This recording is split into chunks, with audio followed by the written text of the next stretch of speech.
Hello, Todd Profit here one more time for Digital Tools 2. This is my series on different apps for different areas. The one I want to do now is paints and props. And I have to say, of all of the areas that I was looking for, this one seemed to be the hardest to find things for. But let me go through and show you a few things that I think might be useful for you. The first is, let's deal with some different painting apps. There's not a lot of painting technique apps. There's not a lot of stuff out there. But what there are a lot of different paint apps, apps in which you take the paint that you're using and actually put it into different homes or different simulations. The first one I'll show you is, I've used another version of this before, but Benjamin Moore puts one out. The great thing about Benjamin Moore, Home Depot, and Lowe's, I don't have the Lowe's one right now, is you can actually use their swatches to help figure out what colors you might want to use. So if we take just the Color Portfolio app here, and what I did was I just imported, this was a sketch that I had from from Digital Tools 2 from this class, and I wanted to just see what it would look like. So first thing I did was I just chose a specific area, magic wand, and I chose this area here. And you can go in and you can actually go through and scroll through all of their colors. So if I wanted to make this a brown now, I could make that a nice dark brown. Obviously, it's a little too brown. So let's pull it away just a little bit. I can choose favorites, and then I can just look at my favorite colors as well. So I could actually go through and pick out some of my favorites before I even started. Pick a nice warm color, but you can kind of get a sense. Now, this was originally a white model, so you might want to choose something with a little bit of color, and that way the magic wand's not actually going to choose everything. You can use a paintbrush and an erase tool to go in and erase different colors, but this is a good way to pick out colors and also pick out your paint samples. Home Depot has a very similar app.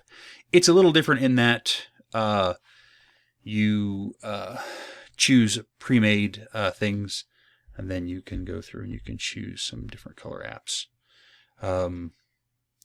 I haven't played too much with this app yet, but I could click on colors. We could go in, let's go in a green range and pick those out now as well, and we'll get a new range of colors. But again, different apps for just picking colors. The other one that I do see it being handy is just a paint calculator itself, figuring out how much coverage you're going to need. This one's, you can choose meters or imperial, and you just put in your heights and dimensions, and you can calculate your paint. This is Paint Calc, and then we have Paint Calc. One word is another one. Oh, and it looks like my app just froze. I'm going to pause for 1 second and come. Sorry about that. That just crashed the app that I'm using to project my screen. This was Paint Calc. One word, just another way of looking at it. But you can figure out different paint, how much coverage you're going to need, or how many gallons you're going to need for.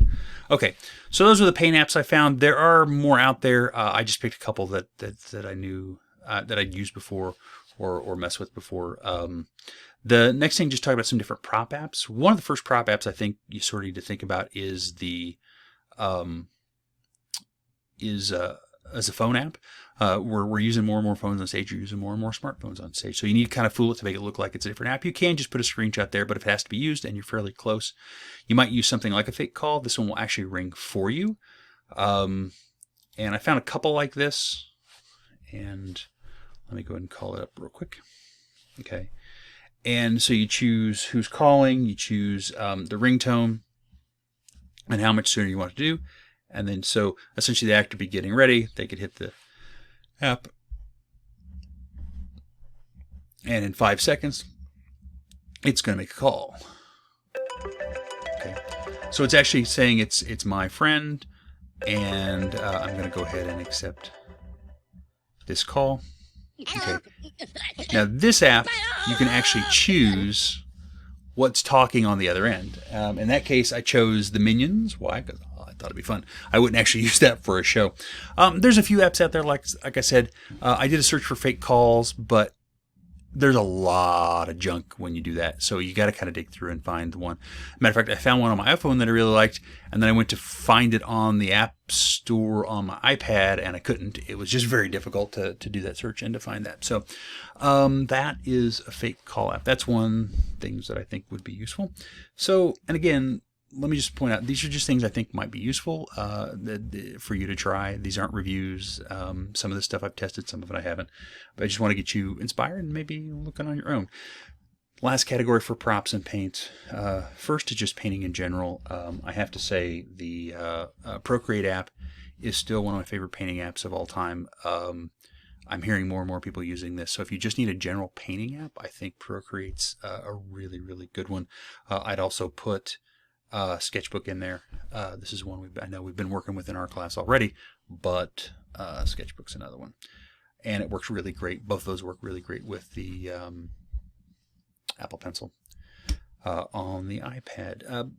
One of the things that I think you see a lot is you see different, we have to create paintings a lot of times, and you have to take somebody's photograph and make it look like a painting.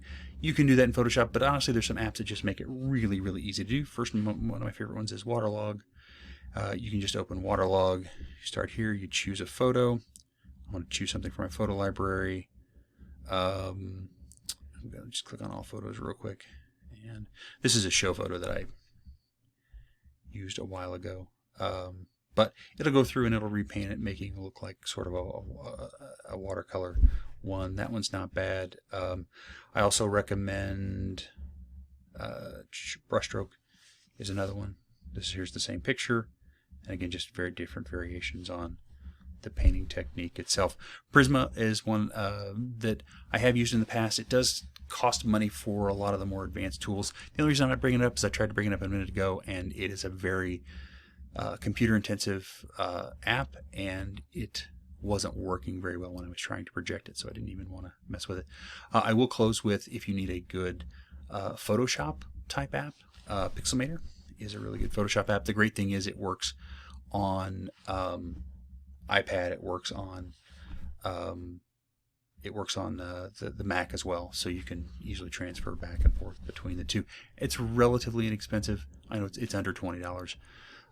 So, all right, there's a few painting and props apps.